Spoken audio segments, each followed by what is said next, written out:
अस्सलाम वालेकुम my new vlog YouTube channel जिवें तुसीं मैनूं जाणदे मैं तुहाडा परदेसी जट ते दोस्तों अज असीं कुदरत दा नज़ारा लैके आए वीडियो तुहां तक थ्रू वेखनी है तुसीं वीडियो वेखो ते यकीन करो ते तुसीं आप माशाअल्लाह सुभान अल्लाह ठीक है जरूर लिखो ते कमेंट विच ठीक है वीडियो ज़्यादा ज़्यादा शेयर करना हो असीं तुहानूं वीडियो दा रब दी कुदरत विखाने हैं ठीक है दोस्तों 2 दिन हो गए ने सही है सॉरी 2 दिन 2 हफ्ते हो रहे ने फुल गर्मी पै रही है लगता जिवें गर्मियां आ गई ते अज वेखो साडे यकीन करो इत्थे बर्फ पै रही है माशाअल्लाह ते वेखो कुदरत दे निज़ाम ते सुबह कम ते गए हजे ते कम छड्ड के असीं घर आ गए हैं ते इन्नी कोई बर्फ पै रही है ना तकरीबन घंटा क लगी रही ना ते हर शै ठप्प हो गई दी तुसीं वेख रहे हो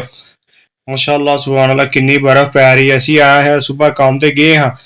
ਅਸੀਂ ਰੋਟੀ ਖਾਣ ਆਇਆ ਹੋਟਲ 'ਚ ਵੜਨਾ ਵੇਖਿਆ ਵੀਰਾਂ ਭਰਾਵਾਂ ਨੂੰ ਭਾਈ ਇਹ ਠੀਕ ਹੈ ਇੱਥੇ ਕਿੰਨੀ ਵੇਖੋ ਬਰਫ਼ ਪੈ ਰਹੀ ਕਿ ਤਕਰੀਬਨ 2 ਹਫ਼ਤੇ ਹੋ ਗਏ ਸਹੀ ਤੁਣ ਕੇ ਗਰਮੀ ਪੈਂਦੀ ਪਈ ਲਾ ਜਿਵੇਂ ਗਰਮੀਆਂ ਆ ਗਈਆਂ ਨੇ ਤੇ ਵੇਖੋ ਮਾਸ਼ਾਅੱਲਾ ਆਂਦੇ ਨੇ ਰੱਬ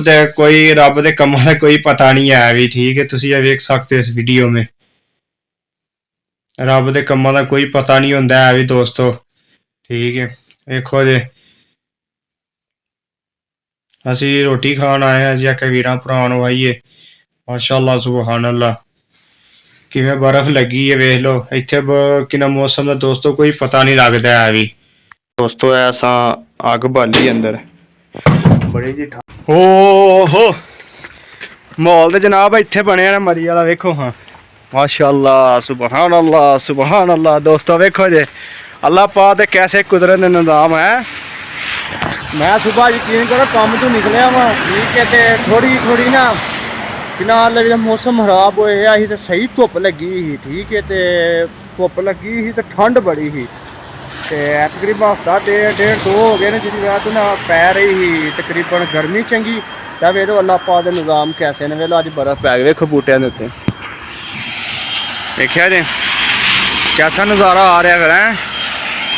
सही इत्थे भी मरी बने है तो नहीं देखो दोस्तों ਇਹ ਸਾਡਾ ਕੁੱਤਾ ਜਨਾਬ ਫੁੱਲ ਇੰਜੋਏ ਕਰ ਰਿਹਾ ਹੈ ਬਰਫ਼ ਦੇ ਵਿੱਚ ਵੇਖ ਰਹੇ ਤੁਸੀਂ ਆ ਵੇਖੋ ਜੀ ਮਾਸ਼ਾਅੱਲਾ ਬੂਟਿਆਂ ਦੇ ਉੱਤੇ ਕਿਵੇਂ ਫੁੱਲ ਬੂਟੇ ਭਰੇ ਨੇ ਉਹ ਵੇਖਿਆ ਸਾਹਮਣੇ ਗੱਲ ਨਾ ਲੋਡ ਕਰ ਰਹੇ ਨੇ ਗੱਡੀ 'ਚ ਦੋਸਤੋ ਤੁਸੀਂ ਜਿਵੇਂ ਵੇਖ ਸਕਦੇ ਹੋ ਕੱਲ ਬਰਫ਼ ਪਈ ਹੈ ਚੰਗੀ ਯਕੀਨ ਕਰੋ ਦਬਾ ਕੇ ਤਾਂ ਵੇਲੋ ਨਿੱਕੀ ਨਿੱਕੀ ਕਣਕ ਲੱਗੀ ਹੈ ਠੀਕ ਹੈ ਤੁਸੀਂ ਜਿਹੜਾ ਨਾ ਮੋਟਾ ਜਿਹਾ ਬਾਹਰ ਅੱਜ ਬਹੁਤ de gelmemiş de. Netler burada. दोस्तों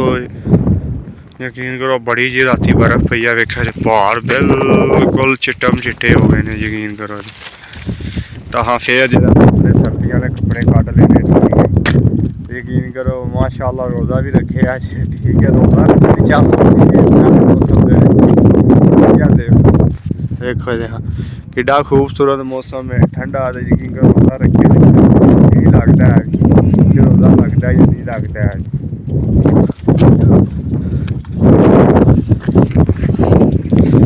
सब्जी अगले ने वेख्या छापर छुपर छिकना शुरू कर दिता अल्लाह ना करे